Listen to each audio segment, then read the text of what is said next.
দর্শকদের ভাই নাই, একটা একটা দর্শক ধর। বাড়ি থেকে যখন ব্যাগ ভর্তি বই নিয়ে বের হই, মা যখন বলে মা সাবধানে যাবি, তখন বইয়ের ওজনের থেকে মায়ের কথার ওজন বেশি লাগে। শেখ হাসিনা উজাড় করে ভারতকে দিয়েছে আমাদের সম্পদ, আর ভারত উজাড় করে পাঠিয়েছে আমাদেরকে কি নেশা জাতীয় মাদক।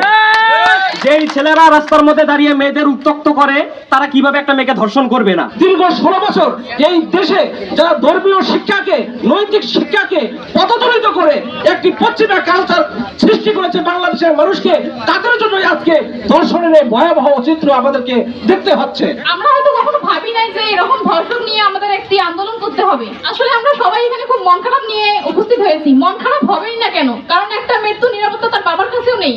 বাড়ি থেকে যখন ব্যাগ ভর্তি বই নিয়ে বের হই, মা যখন বলে মা সাবধানে যাবি, তখন বইয়ের ওজনের থেকে মায়ের কথার ওজন বেশি লাগে। কারণ মনে হয় আসিয়ার মতো কখন আমার সাথে যেন এরকম কিছু না হয়।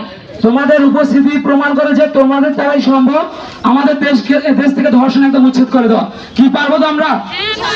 আমাদের উচ্চ কণ্ঠস্বর, আমাদের উঁচু হাতি নিশ্চিত করবে যে আমাদের দেশে একটা ধর্ষণ হবে না। আমার সোনার বাংলায় দর্শকদের ভাই নাই, একটা একটা দর্শক ধর। আমি একটা বাস্তবমুখী কথা বলি, আমি এখানে এমন অনেক ছেলেকে চিনি যারা আমার সচক্ষে আমি তাদেরকে চিনি ইফটিজার হিসেবে। এখন যারা এখানে ইফটিজার, তারাই কিন্তু মানে পরবর্তীতে ধর্ষক, রেপিস্ট। এখন এখানে অনেক ছেলে এসেছে প্রতিবাদ করতে, কিন্তু তাদের প্রতিবাদকে আমার মনে হয় না তারা এখানে প্রতিবাদের জন্য এসেছে, তারা এসেছে ফ্যান্টাসি উপলক্ষে। যেই ছেলেরা রাস্তার মধ্যে দাঁড়িয়ে মেয়েদের উত্তক্ত করে, তারা কিভাবে একটা মেয়েকে ধর্ষণ করবে না?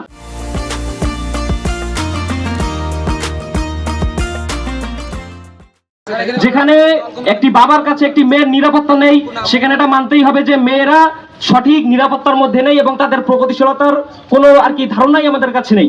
এবং আমাদের এই বিষয়টাকে খুব সূক্ষ্মভাবে আমাদের মগজে ঢুকিয়ে দিয়েছে পশ্চিমা সংস্কৃতি, কর্ন ইন্ডাস্ট্রি। এবং বিলিয়ন বিলিয়ন ডলারের এই কর্ন ইন্ডাস্ট্রি বর্তমানে সব থেকে জনপ্রিয় একটি মাধ্যম হচ্ছে চাইল্ড কর্ন। এবং এই চাইল্ড কর্নের মাধ্যমে কিন্তু একজন সুস্থ মস্তিষ্কের মানুষের মস্তিষ্কটা বিকৃত হয়ে যায়। না হলে কিভাবে একজন 8 বছরের শিশুর প্রতি একজন মানুষের যৌন চাহিদা আসতে পারে? খুব কঠোর একটি আইন প্রণয়ন করা হোক, যাতে ধর্ষকদের খুব দ্রুত একটি বিচার করা হয় এবং সেটা মৃত্যুদণ্ড ছাড়া আর কিছু নয়। আর যাতে কোনোদিন এই ধরনের প্লেকার্ড হাতে নিয়ে আন্দোলনে নামতে না হয়, এজন্য আমাদের সকলকে সচেতন হতে হবে, সতর্ক হতে হবে। দীর্ঘ 16 বছর এই দেশে যারা ধর্মীয় শিক্ষাকে, নৈতিক শিক্ষাকে পদদলিত করে একটি পশ্চিমা কালচার সৃষ্টি করেছে বাংলাদেশের মানুষকে, তাদের জন্য আজকে ধর্ষণের এই ভয়াবহ চিত্র আমাদেরকে দেখতে হচ্ছে। শুধু পশ্চিমা কালচার নয়, ইফটিজার নয়, আজকে এই সমাজ নেশাগ্রস্ত হয়ে গেছে, নেশার পরিধি এত বৃদ্ধি পেয়েছে। ওই যে 16 বছর দুঃশাসনের কারণে, ইন্ডিয়ানের সাথে সুসম্পর্ক, বন্ধুত্ব করার কারণে তারা আমাদেরকে শুধু কি দিয়েছে? শেখ হাসিনা উজাড় করে ভারতকে দিয়েছে আমাদের সম্পদ, আর ভারত উজাড় করে পাঠিয়েছে আমাদেরকে কি নেশা জাতীয় মাদক। আজকে মাদকের ছবলে পড়ার কারণে এই যে ইফতিজার তৈরি হচ্ছে, এবং তারা আমাদেরকে বিভিন্নভাবে সমাজে এই সমস্ত জঘন্যতম অপরাধ তারা করতেছে, যার জন্য অপরাধের পরিধি আমাদের বৃদ্ধি পাচ্ছে। তাই আমরা মনে করি যে দুঃশাসনের অবসান বাংলাদেশের ঘটিয়েছে কারা করিয়েছে? এই ছাত্র জনতা করিয়েছে। আজকে সেই ছাত্র জনতা আবার মাঠে দাঁড়িয়েছে। আমরা বিশ্বাস করি শেখ হাসিনাকে যদি আমরা 16 বছর দুঃশাসন থেকে বাংলাদেশকে মুক্ত করতে পারি, অবশ্যই ছাত্র সমাজকে সাথে নিয়ে আমরা এই ধর্ষণের মতো এই জঘন্য অপরাধ মুক্ত বাংলাদেশ গড়তে পারবো।